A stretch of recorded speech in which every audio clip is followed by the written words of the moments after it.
Cousins marriage کا معاملہ ذرا دنیا والے مذاق اڑاتے ہیں مسلمانوں کا.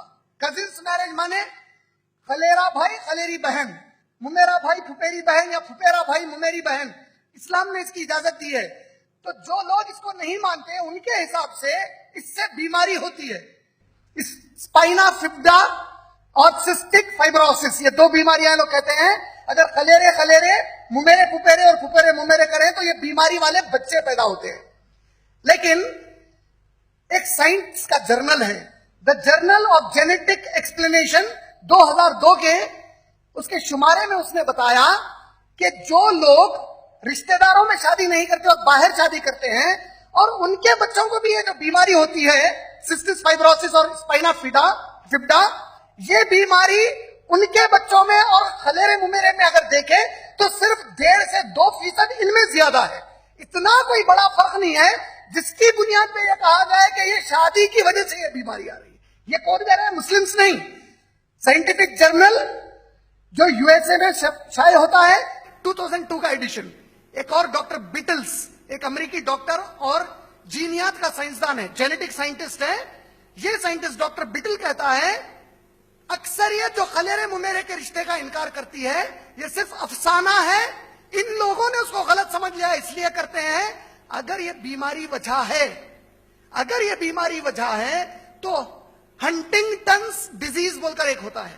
ہنٹنگٹنز ڈیزیز جو ماں باپ باہر سے شادی کرتے ہیں، یعنی کوئی آپ کا رشتہ نہیں، آپ نے باہر سے ایک لڑکی کو خاندان کے دیکھا، شادی ہو گئی، ان کے جو بچے ہوتے ہیں ان میں 50% چانسز ہے کہ وہ بیماری آئے. تو وہ ڈاکٹر کہتا ہے کیا اس بیماری کی وجہ سے تم باہر کے لوگوں سے شادی رکا دو گے؟ تو اس نے مسلمانوں کی تائید میں ایک بات کہہ دی انجانے طور پر کہ جو اسلام نے حلال کیا ہے اس میں کبھی بھی نقصان نہیں ہو سکتا. آپ لوگوں کو بھی شاید کبھی ڈاکٹرز بولے ارے بھائی آپ کے خاندان میں شادی کرنے سے بیماری آ گئی.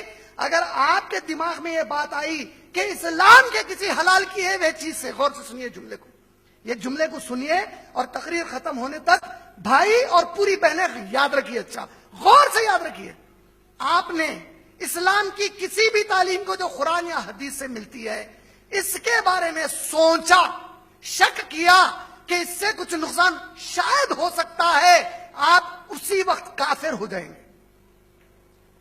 الف لام میم ذالک الکتاب لا ریب فیہ، اس کتاب کی تعلیم میں کوئی شک و شبہ نہیں ہے. اگر یہ ایمان ہے تو آ اسلام میں بولے اللہ تعالیٰ اس کتاب پہ شک کر رہا ہے پھر میری جنت بھی ہونا ہے تجھے. کوئی تعلیم، میرے جملے کو پھر سے بول رہا ہوں یاد رکھو، کوئی قرآن اور حدیث کی تعلیم جس کے بارے میں وقتیا آپ کے گھٹیا دماغ نے سوچا کہ شاید اس سے یہ تھوڑا سمجھ میں نہیں آ رہا، تیری اوقاتی کیا ہے قرآن اور حدیث کو؟ اللہ کو سمجھتا، اللہ کے نبی صلی اللہ علیہ وسلم کو سمجھتا. اسی لیے بولا گیا صرف اطاعت کر، اللہ کی غلامی کر، تیری حیثیت نہیں ہے سمجھنے کی. اگر اس کے باوجود کوئی بہنیں اور بھائی کوئی بھی تعلیم کو سوال بنائے اپنے دماغ میں، اسی وقت اسلام سے باہر ہو جاتے.